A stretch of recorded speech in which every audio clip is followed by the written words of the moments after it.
Should we mute ourselves? No, that's okay, Farzana ma'am. That's okay. Hello, everyone. A very good evening to all of you. So, today we are here to talk about the National Education Policy. And with me, I have three esteemed guests. And I will not say esteemed, but enthusiastic is the correct word because each one of these guests is one above the other. So, I'm sure when we go through the discussion, you all will agree to this. So, let's welcome on this panel Farzana Dohadwala, ma'am. Good evening, Farzana, ma'am. Good evening. Thank you so much, ma'am, for giving your valuable time to us. Then on Our this panel, pleasure. thank you, ma'am. Then on this panel, we have Fatima Agarkar, ma'am. Hello, ma'am. And last but not the least, the only male member on this panel, Colonel Shekhar. Perfect. So, the topic today that we have picked up to talk is a wonderful topic, decoding the national education policy. So, basically, 1 hour or more than 1 hour is a very less time to talk about this policy, but let's try to make the best out of the time that we have. So, for the first question, each one of you will have 5 minutes, and the order will be Fatima, Farzana ma'am, and Colonel Shekhar for the first question. The first question will be same for all of you. Every one of us have some or the other understanding about this policy because since this policy has come into existence, everybody is talking about this policy. There are a lot of questions that are coming up कि policy का implementation कैसे होगा, कुछ चीजें बहुत अच्छी हैं, कुछ चीजों में कुछ problem है. So everyone has a lot of questions. So my first question to the panel is, Fatima, to you is, what is your understanding about the NEP 2020? Fatima? So I have 5 minutes, and Harsha, you've not put me under any pressure. Because to Yeah. decode a document that's 64 pages after 34 years means I have to do an extraordinary job. I'm hoping, like an opening bowler's wife, I can at least get the ball out there and bowl some yorkers in it. A pretty good one at that. So maybe this is a bit personal. I think each one of us, and I'm waiting to hear from my fellow panelists as well, is that we're going to take salient features from it. It's a comprehensive document. It is our national education policy. It is finally something that has now recognized, in my mind, 5 things. First of all, we needed a structure. We needed an induction of early childhood education as an important investment if you analyze economies that have gone through man-made or natural calamities. The one sector that augments growth is early childhood education. So maybe after 34 years, it's made its debut. We welcome that, but that's created confusion because suddenly everyone's sitting with this structure and saying, oh, but why is it 5 years? Why is it 3 years? Why is it, another 3 years? And then 4 years. It's very simple. This is what progressive schools, international schools have been doing for the last 20 decades. Finally, it's the government saying we need to bridge the gap. Government aided schools needed that structure in a formal way to say, guys, we have to have some common core standards. So this structure is based on child psychology. This structure is based on evidence of something not working in our system with 10 to 2. We need to give each age group that much more time because what is the national education policy talking about? That every child matters. Now, every child is different. So you cannot standardize. It must be customized. So one is you figure out the structure. So parents, please don't get agitated. Teachers don't. It's simply a structure to say some parts of a child's learning journey need more time. The next point is fundamentally the last 10 to 12 years have been spent researching problems in Indian education. I don't need to give you PISA statistics. I don't need to tell you how we never compete on any competitive exam. It's simply because maybe our content need to be rethought.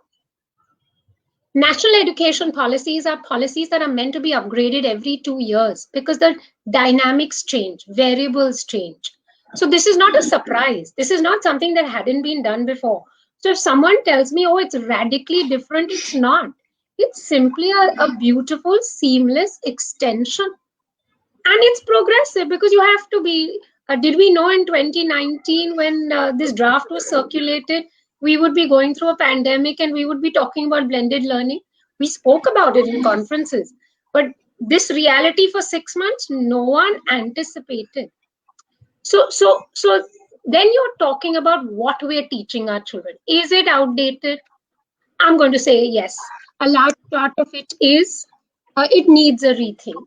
If we have to be a global economy and compete with the best in class in the world, we need to upgrade. We can't be embracing technology. It should have been part of our world since we spoke about it since 2000. So then they're talking about core subjects. Literacy, numeracy becomes fundamental. We've kept away from it because we wanted everything knowledge based and let's test their memory. We never spoke about understanding, critical thinking, communication, creativity. So that is what this national education policy has brought a focus to, saying what are we teaching our children and what's going to be core. Okay. Now, when you do this, when you define a syllabus or a curriculum or content or whatever word people want to use, how are you going to teach it? What is going to make that child learn? One size does not fit all. It's our reality, and that's emerged. Okay, so when we said, okay, it has to be experiential learning, all these glamorous words, I keep saying that, we also confuse people. It's basically breaking information down so that every child understands it and respects it. I'm not expecting every child to love math.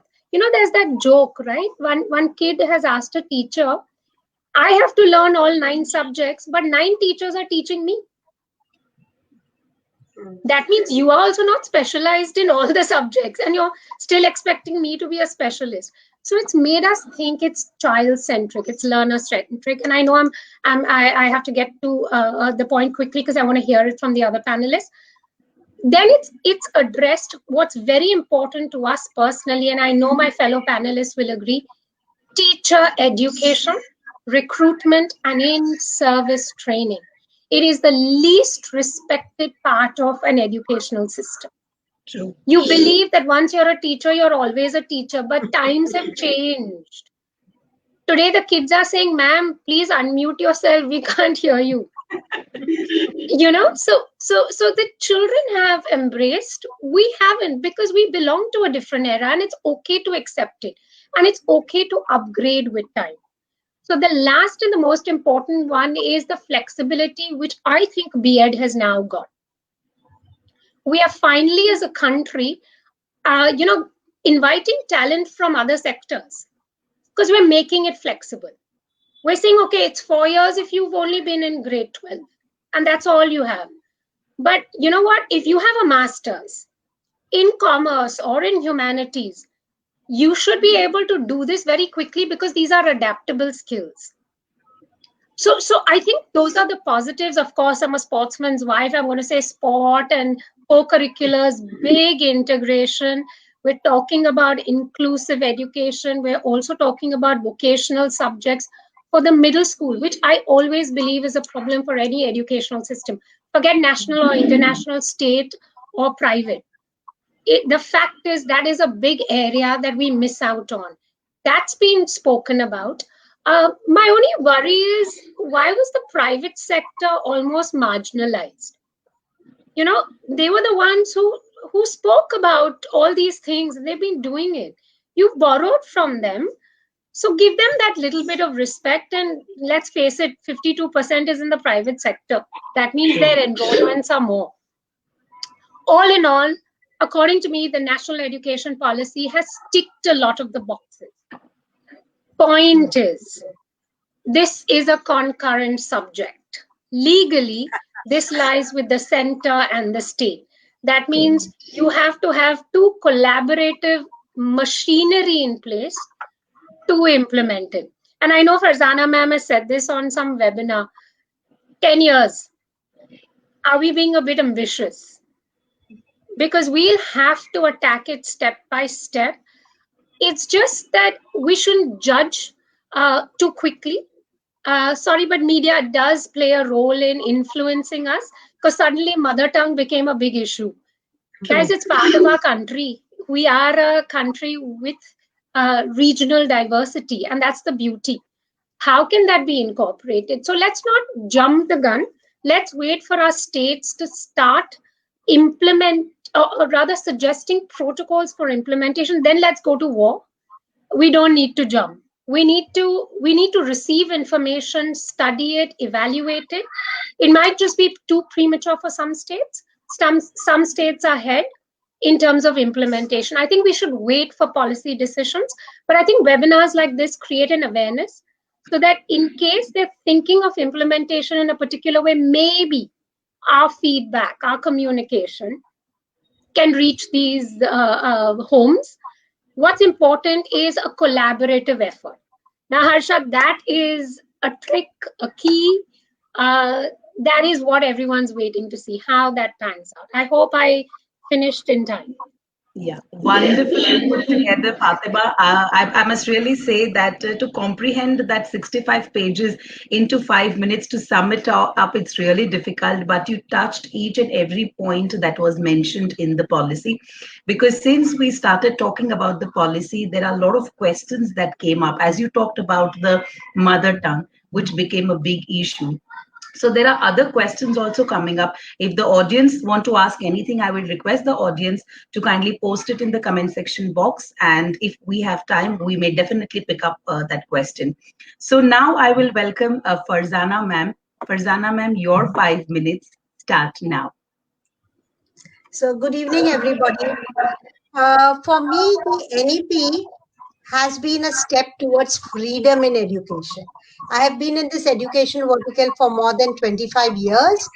And for me, this is first time I am seeing a freedom. Okay. The policy is a visionary document. We all know about it.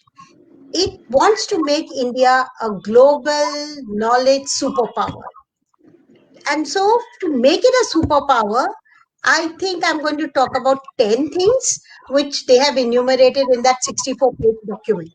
Okay. The first is very important is the universalization of education. You know, we always talk about the GDPs. Never ever have we talked about the GERs. That's the general enrollment ratio.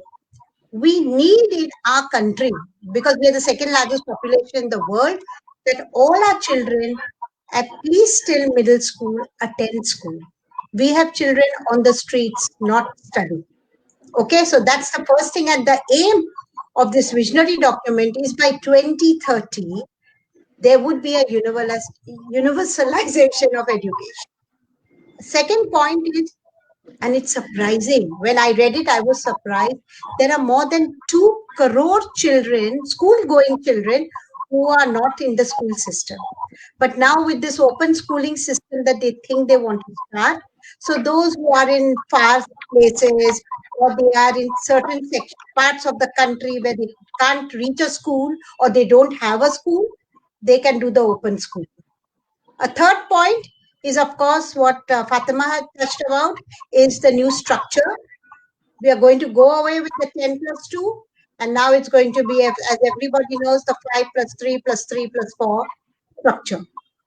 Very, very important, as Fatima also said, is now we are going to get into the pre-primary, which was always a group of people running it as per their whims and fancies. Now it's coming under the purview, and it's going to be 3 years till, means nursery to grade 2 in one big bracket. Now, another important thing is the foundation literacy and numeracy. It's so important. It's so important, friends. Also remember, now in the higher, we are talking about school education, but now school is going to go into 11th and 12th as per the NEP. So this There will be no separation of a commerce, arts, and science stream. And that is something which I'm very excited about, because all the international programs which I have helped bring into the country, that was the one seller point. It was the USP, that the child did not have to choose so early in their school what would be their career choices. Give them a basket of subjects and let them pick up.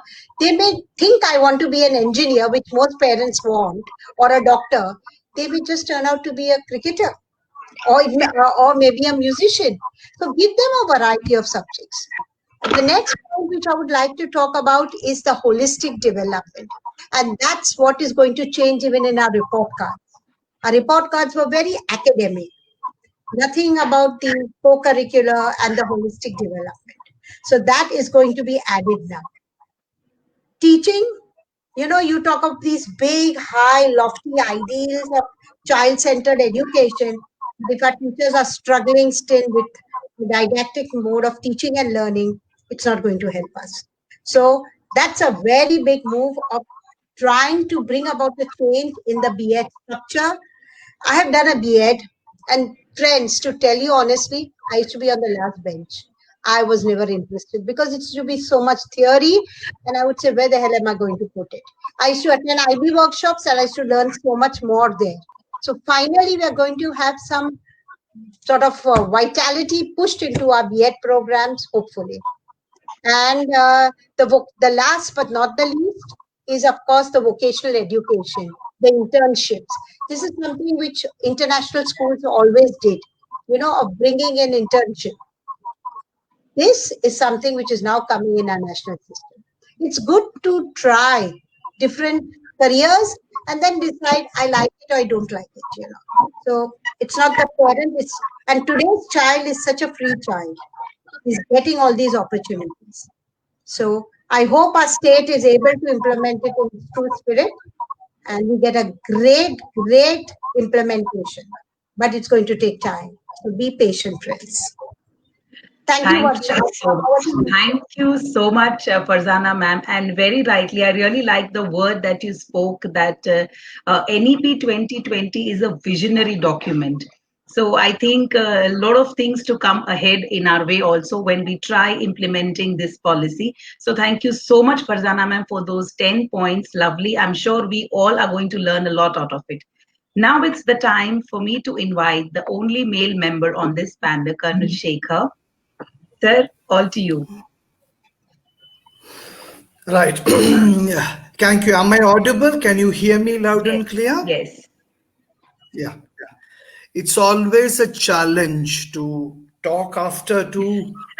I've used the term a little too often, two formidable ladies. One said 5 points, another said 10 points. So what is left for me to say? Yes. Yeah, but I'll take a slightly more critical view. I'll start off with my first point. This is what the nth webinar I am part of, luckily not as a moderator. So my first question to myself and to Harsha was, why is she doing it again? The answer came up last week when, for a group of schools somewhere in the south, I interviewed two principals, very senior people. And I asked them, what is your take on the national education policy? Sir ज्यादा कोई फर्क है नहीं, चलो चलता है, देखते हैं, बाद में देखते हैं, अभी कोविड की बात करते हैं. The other one said, how relevant is NEP, sir? Not much of a change. I looked at myself, I thought, who is this? मैं तो सही बोल रहा हूँ, is it some ghost of mine talking? And that was the moment I realized that these webinars matter, because these were senior principals with substantial degrees and experience to their name. And further to it, I visited a school where I am working as a mentor, and I said, before I start my workshop to all 60 teachers, I am going to ask you 5 questions on the NEP. A pin drop would have been less silent. It was just quiet. Nobody wanted me to ask those questions. So firstly, thank you for having me. Thank you for having these workshops, these interactive sessions. It makes a difference.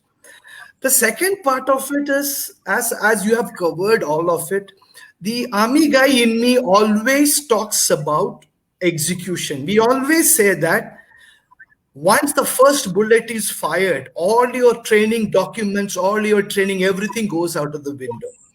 So my consistent worry about this, and having seen through, I have a little more gray hair. I don't know whether Farzana ma'am will agree with me or not. I have seen in 1986, post Rajiv Gandhi, the huge amount of people were completely over the moon saying that this is next to Aristotle and Socrates, the kind of program we have. And 92, we have had an outstanding NCF in 2005. We know where we are today. So my point is the document ticks, as Mrs. Agarkar said, ticks all the right boxes. It's a nice document to read. It is politically correct. It talks about all the right things. Dr. Kasturi Rangan is an old hand at doing this. All those things have come about. And further to it, this is even more interesting. I got messages during the first 15 days after the NEP came about, considering me as an expert. How expert I am, God only knows. They said, sir, we believe that school education now is going to be 11 years. They total 5 plus 3 plus 3 and some number they said now schooling is reduced by 1 year. This became a viral WhatsApp forward. When I said this is wrong, they called me, you are a fool, you have not read the policy. I reread the policy 5 times to confirm that. So that is the, and I'll come back to this point at the end of it.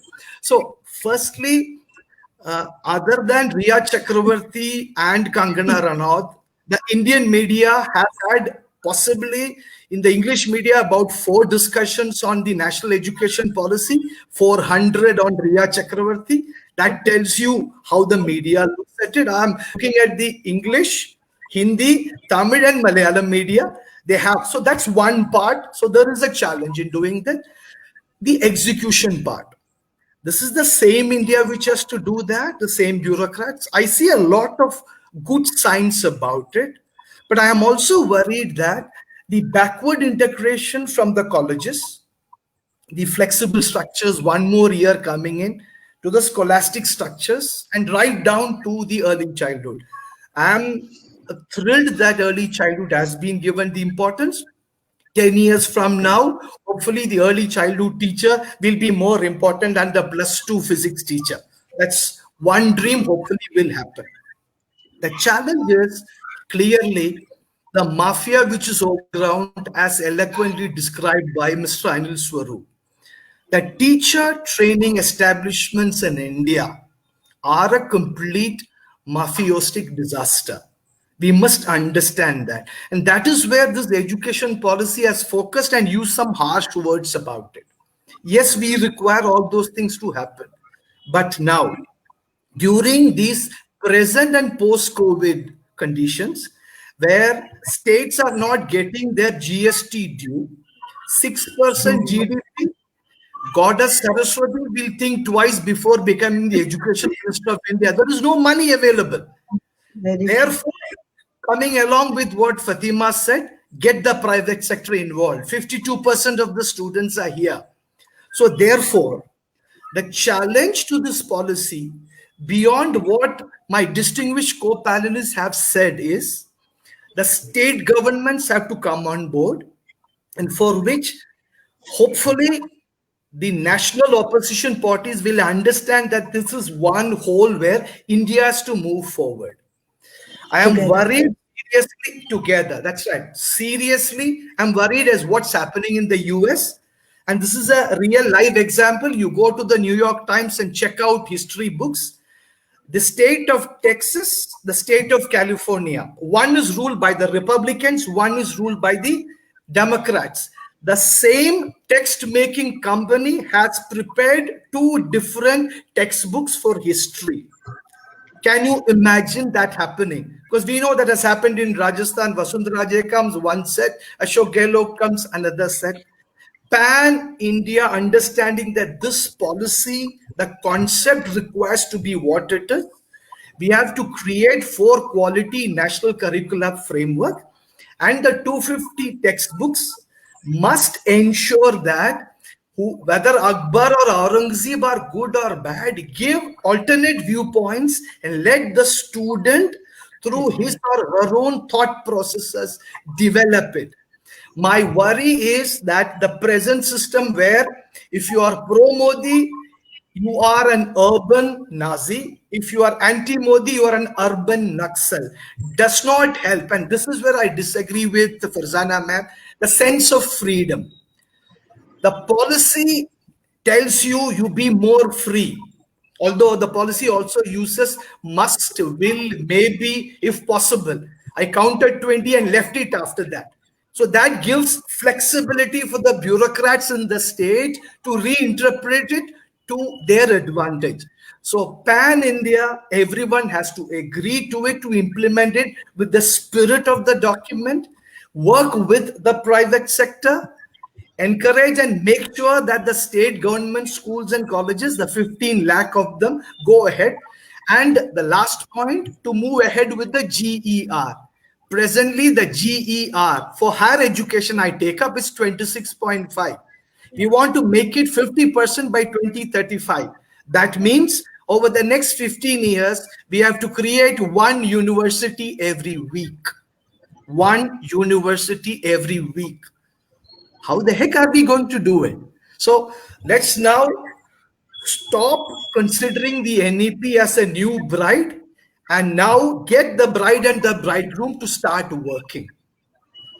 I rest my case here. Back to you, the moderator. Wonderfully said, Colonel Shekhar. So, in the first phase, we are trying to decode the national education policy, and I'm sure in the next phase, we are going to conduct webinars wherein we'll be talking about the implementation, because making a document and implementing are two different things, you know.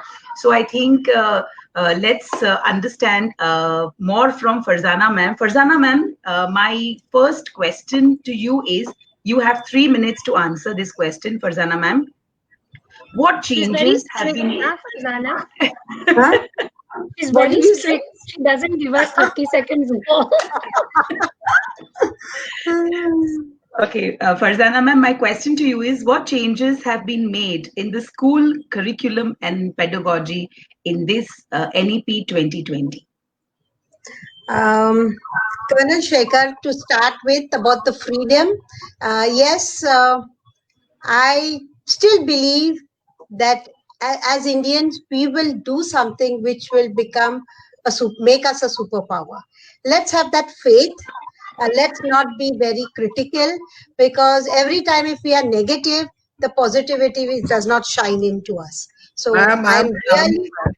I'm an army man. I always believe we will win, but I am also a realist. We have to look at it. If today I'm going to say that we are going to defeat China in 24 hours, I am living in a mythological world. Yes, we'll do it right, but my only point is on the existing freedom. I agree with you on that aspect. Thank you.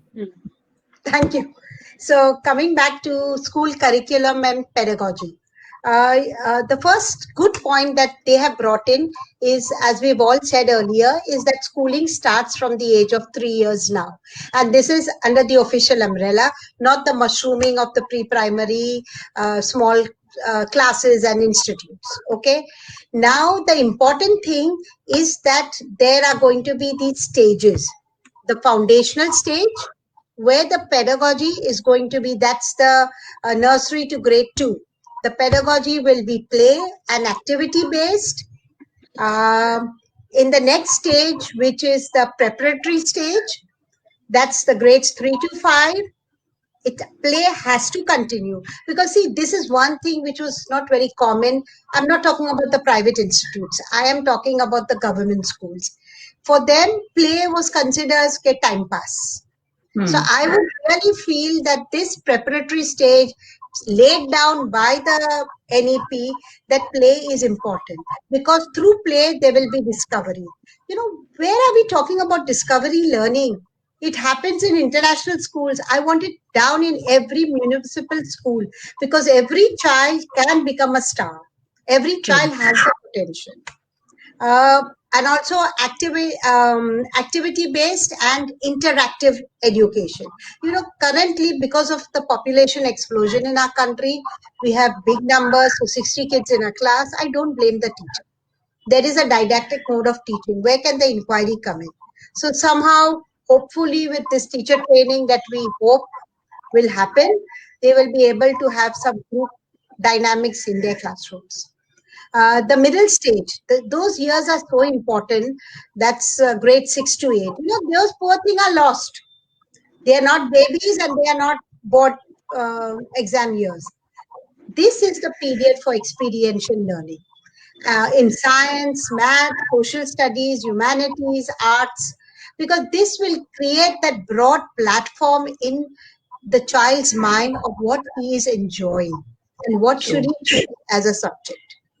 And the last, which is the 9 to 12, which they call the secondary stage, is a multidisciplinary study. And where there will be greater critical thinking. So all the 21st century skills are going to get imbibed through the stages, but it will have greater focus in the secondary stage, where students will get a choice of subjects, flexibility, and a lot of out-of-the-box thinking. That's the first thing.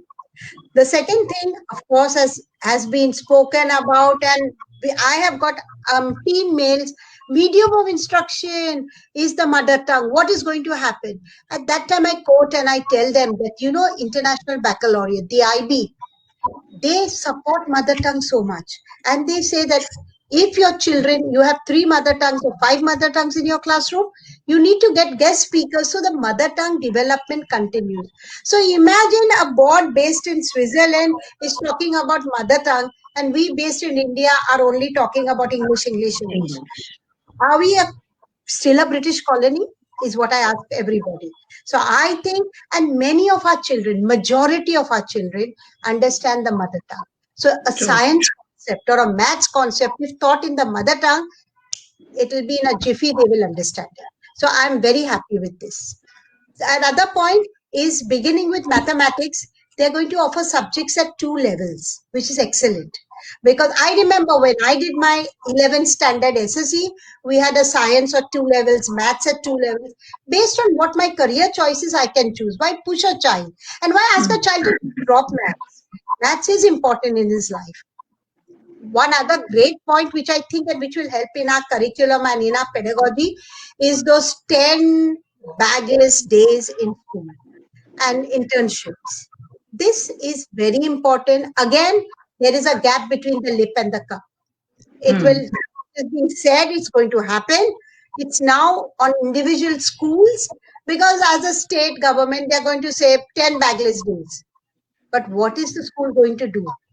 That is where some more teacher training, some more workshops should be held for them to understand what it means and what is this informal internship. Board exams. My God. I remember when my son did board exams, the whole house was on curfew. No TV, no this, no noise. It's a board exam. When I think back about it, I feel like laughing, Why was it so important in his life? Because who cares? Because every child moves in his own path, in his own passion. So I'm feeling happy that now they have, but I hope they don't make it very restrictive and prescriptive. They should test for conceptual understanding rather than content. Grade 3, 5, and 8. Those are the 3 classes where the government, the NFP has suggested we should have some, steps in the to assess the children, which is important, because now if we are spending so much of our money, budget amount allocated into education, and if our teachers are not doing a good job, there is some gap and we need to fill that gap. Another very important, based on this, is the assessment. We are now, and that is what they've said, it has to have a more formative style which encourages the HOTS, the higher order thinking, critical thinking, conceptual clarity. It should not be a mugging exam where I mug, or there's most likely 20 questions available in the market. I study that and I get passed. So that's where I come back to that point, that those who stood in the first 5 ranks in school, Today, they are nowhere in their professional careers because True. they Agreed. were not ready for the world. They did not have the real life skills. They were, I would say, nerds who kept learning and reading, but there was no outside holistic knowledge, you know. Another good thing, and I hope this organization works for what it is being created, is Parak. That's the performance assessment review and analysis of knowledge. I hope Parak is able to do a job and bring about a change in this board exam. I don't know how it's going to be done because, again, I'll give you an example of how international exams are held. You know, you can be learning the same any text you want to read. There's no prescriptive textbooks. They would say, what is the role of women in all the literature that you have read? You could have read Shakespeare, I could have read something else, and we can still talk about the role of women. And that's where you give the child the wider window. You know? So I hope Parak is able to bring about this change in our exams, board exams, whenever. Also, the movement of the NEP is moving from summative to formative assessments more, which is important, you know, because it's better to do formative because the assessment is also of the teacher. I teach, I do a formative assessment. If the kids have not done well, means I have failed in my teaching. I need to redo it. So that's where formative is very important. Competency based also promotes learning and development. And of course, testing for higher order skills. If we want many Kalamji amongst us, this higher order skill has to be developed. He went to a simple school, simple teachers, but look at the way he has thought out of the box because he was motivated enough. So we need to give that provocation, that motivation to our children to be able to do well. The new structure also promotes definitely assessment for learning, which acknowledges that individual students learn in different ways. These initiatives hopefully will bring about teacher empowerment, checks and measures. There should be rubrics and guidelines so that one shoe size does not fit all. We need to be on that point, you know. So with that, over to you, Harsha. Thank you so much, Farzana ma'am. There is one question from the audience, but how international schools will teach into mother tongue in India? Yes, they will. See, till date, the government has not come up with any notification that everybody has to teach in the mother tongue. What I would suggest, what is going to happen is, and that's something which many of our schools follow, even in international schools, that when the child comes into nursery and the child will say, you know, Miss, mujhe washroom jana hai. So English and Hindi and Gujarati mixed. And the teacher will say, wow, you want to go? Okay, just you can go to the washroom. So she will not say that speaking in Hindi, Marathi, English, Gujarati is no, you only speak in English with me. But she will provide the language of English also to the child. So if he doesn't understand a particular concept, the teacher, we have all multilingual teachers, you know. So in a school, there is someone speaking Gujarati, Marathi, Hindi. That teacher would be able to explain the concept. So I think, I am not saying it will be teaching totally in the mother tongue, but use the mother tongue to help the learning happen across all types of schools. And that I hope the state government puts it into implementation. Wonderful. Thank you so much, Farzana ma'am. Fatima, it's your turn now. There are a few questions for you, Farzana ma'am. Towards the end, we'll pick up those questions. So, Fatima, the question to you is, NEP merges Indian values and cultures and yet promises to meet up the global standards. Kindly explain how does this happen in NEP 2020? You are on mute, Fatima. Yes. Well, this had to happen in a webinar, right? And it had to be Fatima who does this. I think no country today can be divorced from each other. It is one world. What happens in India affects America. What happens in China affects India. We need our children waking up to the fact that they are Indian citizens, part of a global economy. We have wealth of information. We have numeracy as our right. We invented a lot. We forgot that. And then we borrowed it back from the international pedagogies, simply because we forget what's inherently beautiful about us. So the policy is talking about the fact that we had the Gurukul system, we had methodologies that were working even back then. Jijubai Badeka, I mean, pioneering educationalists who challenged even Maria Montessori to say, I don't agree with how you're structuring the curriculum. So I'm just going to say that there's a lot of inherent strength in our country, and I believe that as well. I think we need to start recognizing what is inherently ours, celebrate it, but also recognize we're a part of the bigger picture. So then I can't be operating as an isolated country. I need to merge. This is what the document's talking about, which is why the love for mother tongues. So if I could just extend the point that Farzana ma'am was making, is that, you know what, parents will have to come in. Because everything will have to be graded for them. Marathi, maybe you didn't get 4 on 4. English may also you didn't get 4 on 4. Hindi may also you not got 4 on 4. So we are worried about assessments, and we're not worried about the fact that there is a process. It's listening, speaking, reading, writing. You know, there are some natural orators, there are some natural writers. I don't know anyone who has it all. And I think it's about time we recognize as a country we're individuals. So I think the point of the policy in what Farzana ma'am described it as a visionary document is to bring attention to the core Indian values. They are about life skills. They are about decision making. They are about independence. They are about accountability. They are about a middle schooler figuring out his homework without his mother checking on WhatsApp. Ke kya hua bhai aaj class mein? He's 14. How can someone be checking on? So it's taking away, but this is where parents come in. Graded subject, assessed in a report card. This is where Farzana ma'am pointed out. Assessments are going to be crucial. What kind of rubric do we give the teacher?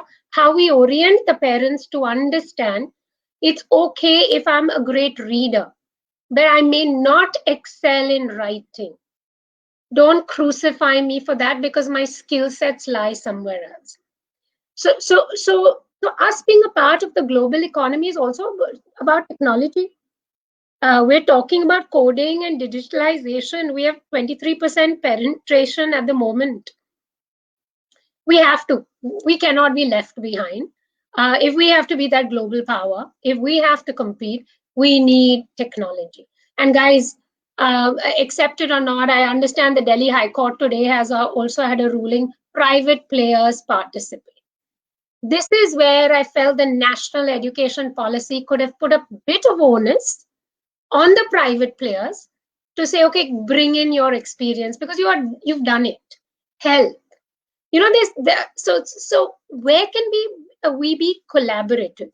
If you have to be a global economy, it cannot be a monopolistic situation. You're going to have different mindsets. You're going to have different perspectives. That's when the best comes out. And that's when you start competing. You can't control everything in India. So I like the fact that we're saying global. We control our Indian values, but we're thinking globally because this is where our kids will eventually be at.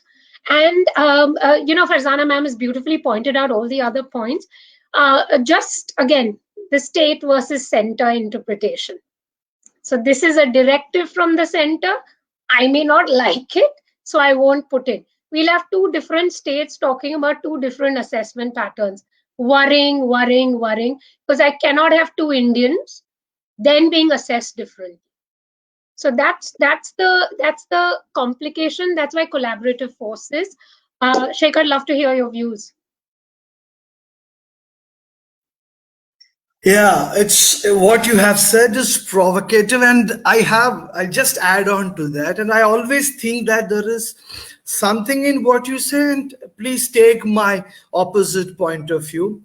A student in Ladakh scores 75% in his class 10 board exams. A student in Mumbai scores 85, which is better if you're having the same standardized systems? How do we read a student where for more than 3 months there is winter, teachers are not available? The Which is context why of Prasanna learning ma'am really said the matters. formative is So going to be now one, important. So it's not going to be the summative fair. point I am blank. I'm only hoping it's not. agreed. Yeah, I am not, see, I keep hearing this one standardized template everywhere. Often I see this, I look at it and I get very worried about it. It fits in very well with a private corporate system where one size fits for all works. I'm not commenting on what you said. I understand where you are coming from. But my biggest worry is this diversity in terms of what India is. Say, I am learning Hindi. I am born in Kerala. My mother tongue is Tamil. I learned Malayalam, been all over India. My understanding of Hindi would be very different from the understanding of a person who is born and brought up in Therefore, Uttar graded Pradesh and Lucknow. assessment. Colonel So sir, that's those why graded very assessment. Like I graded will be judged assessment, for my yeah, ability but to contribute. You know, especially if I'm in a right, constable job. but that, yeah, but my own point, it often happens is when it comes down to implementation, what happens is we all require, when we look for a certain kind of standardization, in many ways. So I am looking forward how Parak is going to work about, but I am very concerned that the thing which I've always got worried about is you visit a Starbucks store, cup of coffee. Farzana मैं Agarkar both go. One girl gives you that cup of coffee with a smile. The other one, the same cup of coffee from the same dabba, gives you without a smile. Who gets the better tip? The one who smiles. In a scholastic environment, in an assessment, both students must get the same grading. The fairness of the system lies in that. And that is a fundamental challenge in a highly emotion driven country where a lot of things happen. And I've seen this happen on a regular basis, especially the change from the assessment, which is one size fits for all, one exam for everyone. We know what it is. Now we are online. It can be a debate, it can be a declamation, it can be a presentation, it can be a video. So I am all for what you are saying. I'm getting to the place where you are, but I am also concerned that the way the systems are going ahead, and I'm also concerned that there is almost a dreamlike feeling that one centralized control system will work better. The UGC, all this are going to come up. My bigger worry is one huge bloated bureaucracy will impact on us much worse. And on the discussions we have, is a concern for all of us, sir. It is a huge, concern huge. for all of us. It is a super huge concern because we have seen this happen. I thought I'm part of the army bureaucracy, things go slower. I moved into the private sector believing that tomorrow morning things will happen. And I got fed up with the corporate board meetings, which beat around the best bush in town. So we leave it. And I just want to add a couple of things before I go to the next question. India has got just... But Colonel, sir, I have to say something. You know, if you look at the public schools globally, and if we actually deep dive into what Australia has managed to do, what America, and of course, America gets criticized for its Common Core standards, but there is a sense of flexibility in their grading, which needs to come in. So we're hoping that our I'm coming to that. I'm coming to that. You have just got it. I'm coming to that only. I just cover. We have 27,000 CBSE schools, 2,500 ICSE schools, 1,000 real or somewhat fraudulent international schools. So the total number comes to about 21,000. There are a lot of people who claim that they are international. They might bring one Chaika Pati from London, it becomes international. We leave it at that. I'm saying the total number is about 30 to 32,000 out of our 16 lakh schools. So this policy, as somebody from the NCERT shared with me in a webinar, is much more focused on the masses in terms of the teachers. Yeah, that is one. The second aspect is we have come a long way. It's driven to get more public enrollment, sir. It's a very public clear enrollment. document. Yeah, and that is why in this post-COVID scenario, the struggles of private schools, no government is interested in, because they are getting better numbers, whether it is Punjab or in Kerala. We'll come to that. We were a population of 38 crores in 1947. Our literacy rates were 12 and 9%, 12 overall, 9% for women. Our population is 138 crores. We have come closer to 70%. We have moved a great deal forward. Now we have to make that huge leap in terms of what we have to do. But the thinking I've always had is, let us think about the Bhagavad Gita. Even that itself, the Gita or the Bhagavad Gita. What is the Bhagavad Gita? Arjuna is spoken to by Krishna in the midst of a battlefield. What Krishna meant, Arjuna asks questions. Sanjaya hears it, describes it to Dhritarashtra, who listens, who doesn't speak anything.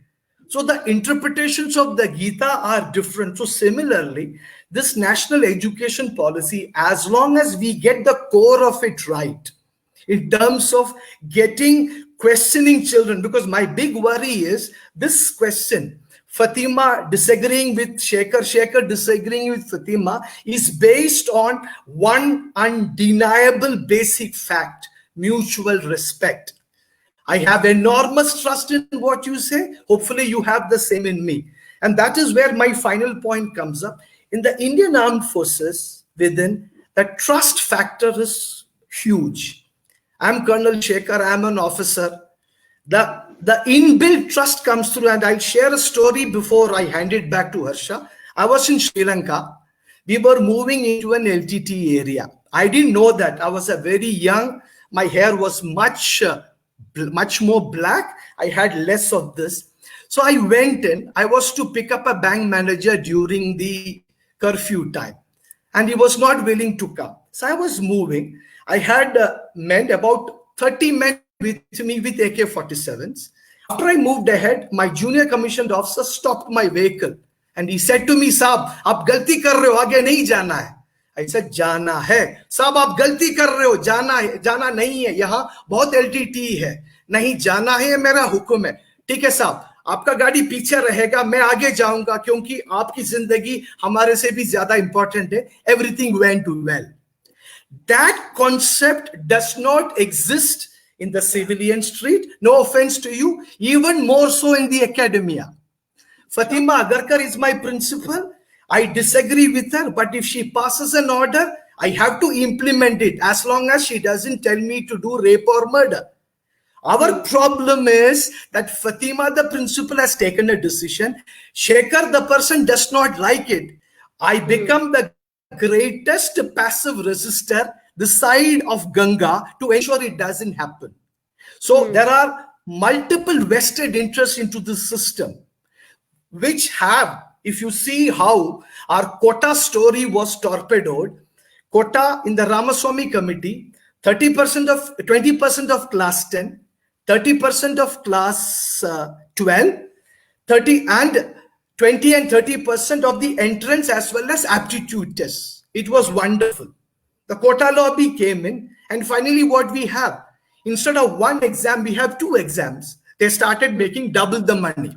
So our challenge is pan-India politicians have to get together, state government to understand the core of it, not talk Tamil, Malayalam, etc. And finally, our independence is, the linchpin around it is our interdependence. If I do not wear a mask and go into Farzana madam's home, I'm not only hurting myself, I'm hurting her. This goes against the present our thinking of I, me, myself. So it's much broader in concept.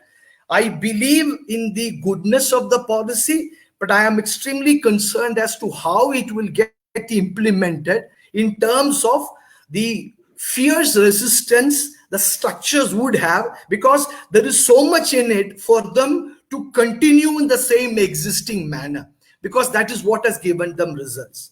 Back to you. Which is why the webinars like this are forums to create conversations that can then be escalated to the higher level, to say, before you start implementing it as an SOP, these are the roadblocks, think about this, these are the these are the challenges. Shekharji, I have no doubt we can't achieve everything. I think as educators long enough in this industry, we know. But I think the ray of hope is what we're hoping for. I have a 15-year-old. I'm still an idealist. I'm still an idealist. We all have to go into, and I'm use a army metaphor. We have to go into war believing that we'll win everything. That's the way I think. Right. Yes, there will be challenges. I believe that this policy will have, but I am also worried that in terms of the policy, COVID has come in and it will take away at least 3 to 5 years of our time because of the way this is going about. So I'm concerned about that, the money and the part. The second part is, the other part of it is 50% college going, college completed students we want by 2035, whereas the academia industry relationship, where what the academia wants comes into, hopefully it comes into later. We are having 70% of our engineers not fit for a job. I've interviewed many of them. They wouldn't know how to hold a tester despite being electrical engineers. So we are looking at many of the quantitative aspects. We have also got to really focus on teachers training and getting the right people on the job. I'm worried that with money in short supply, with so much money going into defense, we may not have the resource. That's where the private sector has to come into play. Sorry, Harsha, I threw you off a bit with my question. Yeah. Our joint apologies are apologies. Sorry. No, that's completely okay. But Colonel Shekhar, your worry about implementation, I think the only answer that I see is discussions like these, understanding of the policy to its core, I think is the only answer which will take us on the path of its implementation.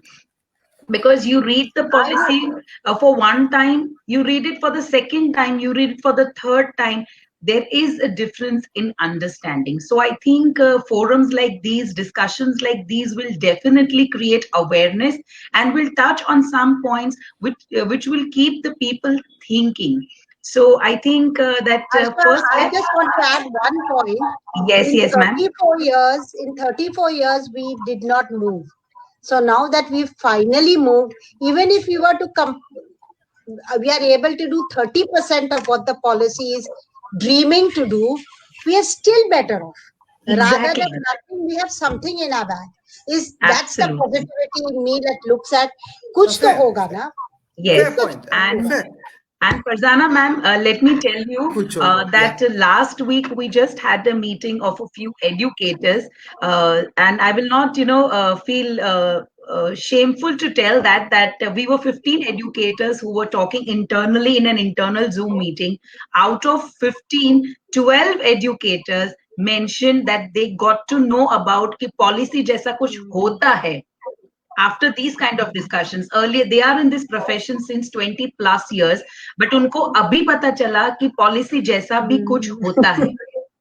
So I think कि ऐसे discussions होंगे तो people will understand that there is something called structure, there is something called policy making, and once you start interacting with people, listening to these webinars, lot of windows in your minds will open, and then I think once we have the understanding to the core of this policy, implementation will definitely take place. Kitna kahan tak is a separate question. So I will now quickly, we have just 10 minutes to go, Fatima, and I've been very generous to give everyone more than the minutes that I had mentioned in the document. So it's to Farzana ma'am now. Farzana ma'am, a question to you. There are a lot of questions in the audience, but I'll pick them afterwards. The new NEP aims to moving from content heavy to experiential. So what I've done is, Farzana ma'am, I've picked up the things which I really liked in the policy, because Indian education system always talked about and has worked as content heavy, because our children, say in grade 1, for example, if my daughter is studying in grade 1, and if I have my relatives there in US or in UK, and if I compare their studies with my daughter, I find कि मेरी बच्ची SSC में पढ़ रही है. So, and their children have a lot of experiential learning. So I think this, in this policy, there is a lot of place for this. So Farzana ma'am, kindly throw some light on this. See, the first thing that I would like to say about it, what the NEPs try to do is to give us some relief from this factory model of education. True. For mass production, hatao, and look at the potential of every child and see that every child develops, So I like the framework for that reason. The second thing is they are asking the teachers to be better trained, training institutes to improve. So we move away from the rote learning and move into an inquiry-based, project-led ecosystem, that the learning outcomes are much more, and we have a whole holistic development of a child. There is transdisciplinary education. Imagine if I don't know maths, how can I solve a physics problem? But the two teachers never talk to one another today. I have a curriculum, I have a board exam, and sorry, tumhara class, tumhara hai. But now with this new policy and the new age of teachers collaborating together, hopefully we would be able to come with an outcome-based education framework where the higher order thinking skills, the professional skills will come in play, Gandhiji said a very nice thing for experiential learning, and which he says, learn by doing. In a simple word, learn by doing. I'm sure this learn by doing will be a stress-free education. It will be fun-filled, yet it will be very deep learning. I'll tell you, when I was in school, and even now, some of my children, as soon as the exam gets over, they say, don't ask me one more question, mom, because I finished my paper. I vomited out on the paper. Now don't ask me. I want to move to that system where the child enjoys the assessment. I've enjoyed, it was challenging. I was able to put my mind to it and I was able to move on. And I use that as a foundation to move on in my life, So concept driven is much better than content heavy, which we all agree. And that should be the future curriculum of our schools. We should move from concrete to abstract. Her time class में क्या होता है? Teacher कुछ ना कुछ बोलती है. The child is lost. Why? Because the child wants to connect with the real world. He needs to see that, then to understand the concept that you are trying to teach, So this, if we do it in this fashion, of course, we will bring in innovation. And our children will be innovators, they'll become entrepreneurs. Why do you see many of these IIT graduates, they don't go into management and engineering career. They like to create something of their own. Why? Because these are out of the box thinkers. They've been trained like that. We need to train the minds of our young children not to be crazy about marks. So Ladakh ka bacche ko 75 mila ya Bombay ka bacche ko 95 mila. I don't care. I want to see what are the skills developed. I've been to Ladakh, sir, and I went into this, I forgot this name of this famous Ladakh guy. He's into all the interviews. I forgot his name. On whom the Three Idiots movie was made. He has who? I forgot his name. Wangdu Fengshu. Wangdu. Now his school was so awesome. Itna simple school tha. Forget all these fancy AC schools. It was a very rudimentary school. But क्या पढ़ाता था वो? कैसे पढ़ाता था?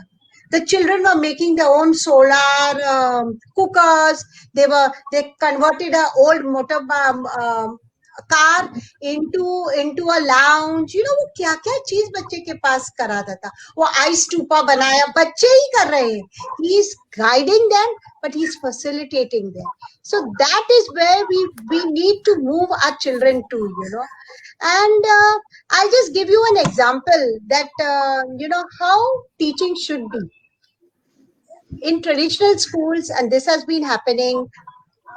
Different types of helpers would say archaeologist, okay, the one who digs the ground and finds out artifacts. बच्चे को क्या समझ पड़ा, वो बोला, I have heard it and I forgot it.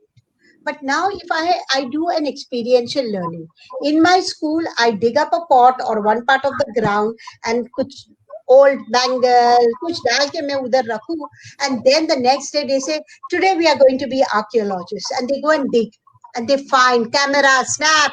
It's such a lovely experience. They will never forget what is the work of an archaeologist. So my take on this is experiential learning is the best way forward. Skills develop hoga, concepts clear hoga, and definitely what Modi wants, that we become an Atmanirbhar country. We will become. Why? Because it is going to give us those skills, and we will innovate. We'll become entrepreneurs. And why also, if we talk about the global world, now it's become a village, friends. Small place.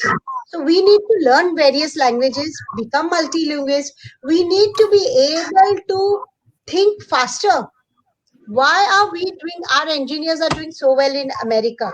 Why? Because of that very good base that they have got. So that is why I end my case to say experiential learning is the way forward. It will help us, whatever level they do, 5%, 10%, 50%, every child will grow. And in experiential learning, there is nothing like one size fits all. You learn as you experiment. Harsha, over to you. Wonderfully said, Farzana ma'am. And I'll pick that word, factory model, because I think it's the correct representation of what education system does today. So thank you so much, Farzana ma'am. On to you, Fatima. A very important question. I'm sure Colonel Shekhar will be interested to answer this after you finish. The process to ensure a single curriculum across the country, Fatima. The toughest question, on to you. And I'm sure Colonel Shekhar will definitely. We have already had a kind, we've already had a kind of chat on it, but feel free. Okay, Harsha, we're a country that's demographically so beautifully split. And I use the word beautiful because there's been a lot of negativity around. Okay. There's beauty in the east, there's beauty in the north, there's beauty in the south, there's beauty in the west. Did we converge that? Is our narrative about that? We are at the moment on differentiation. So I am with Colonel. So sir, you don't have to disagree with me.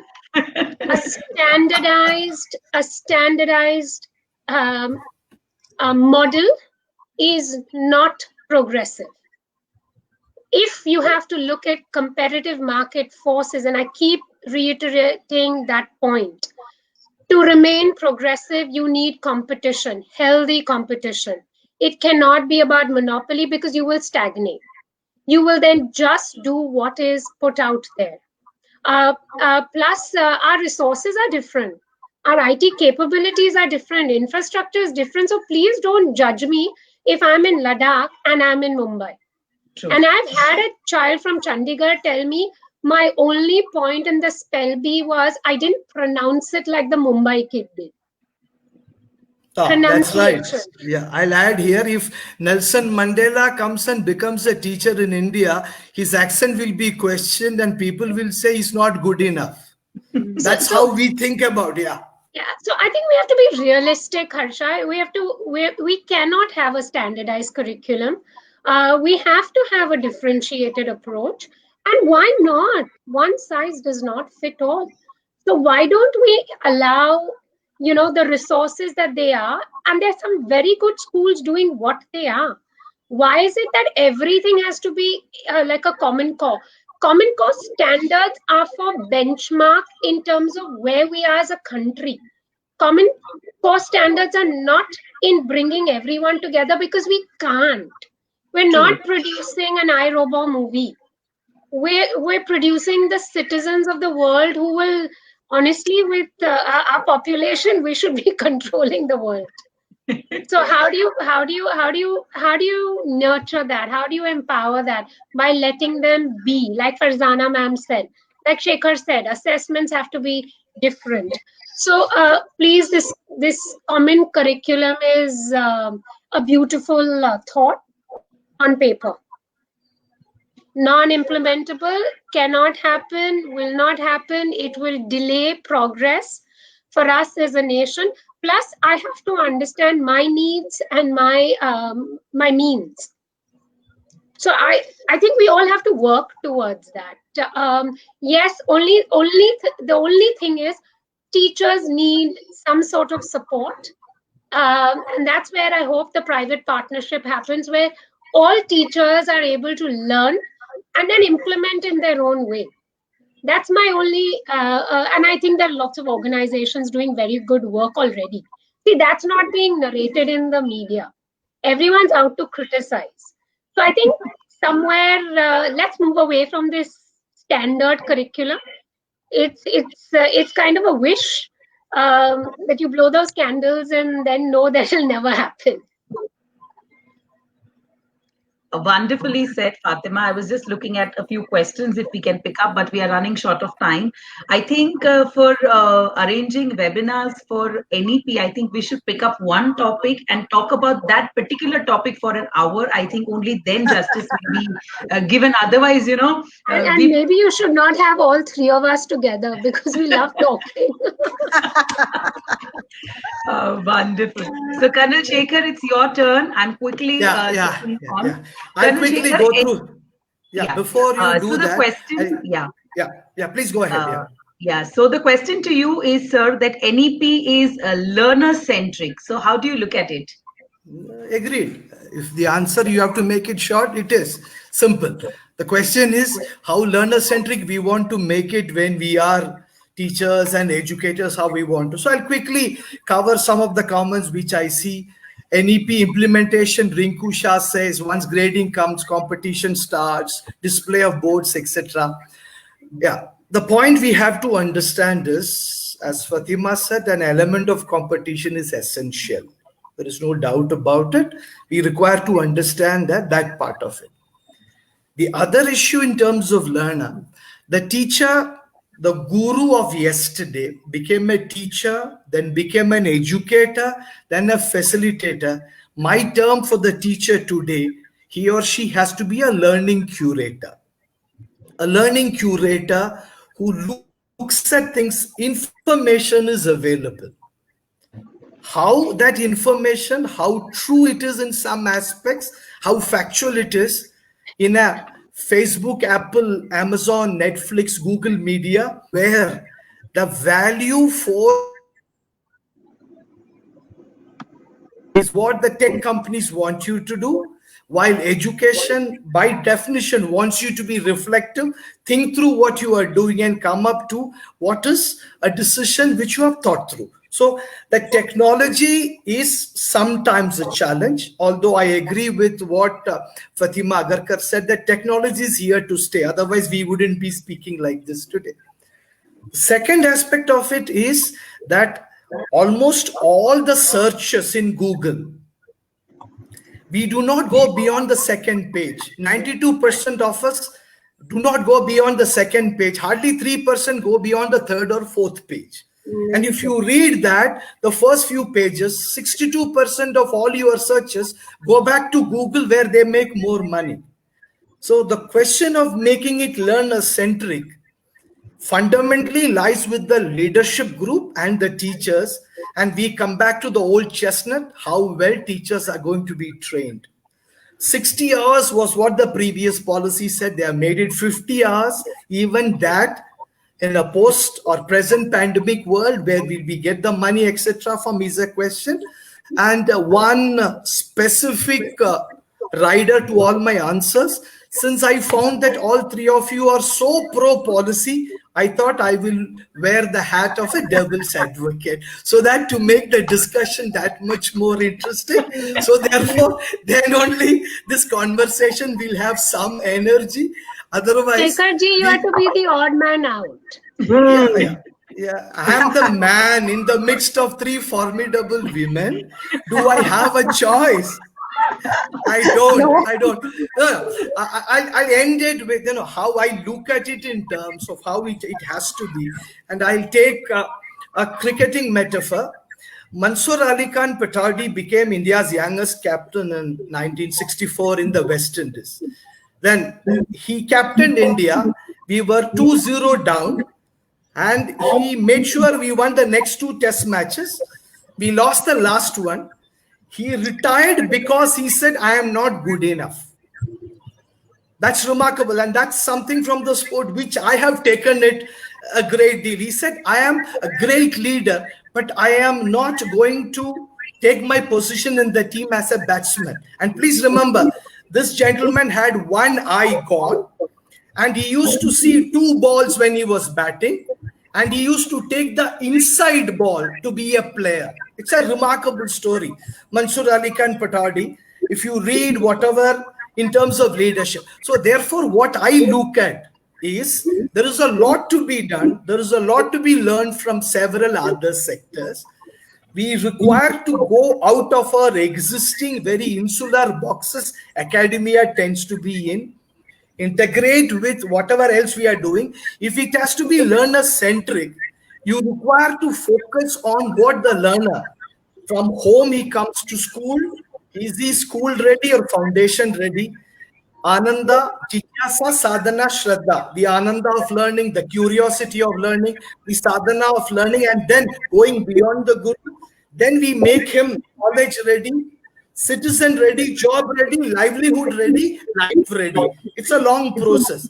So in that, to make him learner-centric is very specific. However, how well we do it will depend upon how good we change from our old guru concept, celebrate September 5th, give food, and train the teachers in the right manner. Go beyond in the 4G term, August 15th and January 26th, Bharat Mata ki jai, but I don't want my son to join the army. We cannot have that. We require to make our teachers not only skillful, both academically and otherwise, but we'll have also got to find out a way to make sure that they are special. How we are able to do it, we wouldn't know, but learner-centric will happen when that happens. And along with that, one final point, 80% of our teachers are ladies. With due apologies to you, she's a mother, she's a daughter-in-law, she's a spouse. And when she gets up in the morning, there are multiple challenges she faces. And in that context, she has done a remarkable job, especially during this COVID times. We know those. So for that context, the society has also got to look at it. The MCPs have to prepare more than a cup of tea to contribute to the family, to make the teacher in the house to be a better nation builder rather than continue to be male chauvinists in the positions we are in. That's a frank statement. Thank you. Thank you so much, Colonel Shekhar. Thank you so much. I'm very sorry that we've extended, I think, 17 minutes. We had planned for 60 minutes, but thank you, audience, for being with us. Definitely 60 minutes or 75 minutes is not enough to discuss this policy. But whatever best we could extract and whatever best understanding we could give, we've tried to do through this medium of webinar. On this note, I would really like to thank Farzana ma'am, Fatima ma'am, and Colonel Shekhar. And before we log out, the toughest task I'm going to give you all for a minute is one word for NEP. I'll start with Colonel Shekhar. One word. I'm sure Colonel Shekhar is going to be a difficult task because I can challenge you won't be able to sum it up in one word. But you have to use one word for NEP. Progressive. Progress. Wonderful. Farzana ma'am? You are on mute, Farzana ma'am. Change is inevitable. Wonderful. 3 words. Fatima? Empowerment. Wonderful, Empowerment. wonderful. Harsha, I just wanted to point out one of your, the participants who logged on said a very important point. Research and development in schools is now going to define it. This no government Exactly. needs to tell you. This no principal needs to tell you. This you do because you want to move forward. And you don't have to have a directive. So someone else said, no, it's better to have standardized processes. Guys, no one's holding you back from doing good work. It's when you're not doing the good work that people are directing you. So think about research and development as a key cell in your schools if you really want to be a progressive school, and it doesn't matter which board you follow. I think that was a very important point Vivan made. Yeah, wonderfully said, Fatima. And on behalf of TIE, that is the team of Ignited Educators, I take this opportunity to thank all the panelists for sharing this platform, sharing their insights and wonderful thoughts, and making all of us understand the policy in a better way. So thank you, Fatima. Thank you, Colonel Shekhar. Thank you, Farzana ma'am. It really means a lot. Thank you so much. Thank you. Bye-bye. Bye.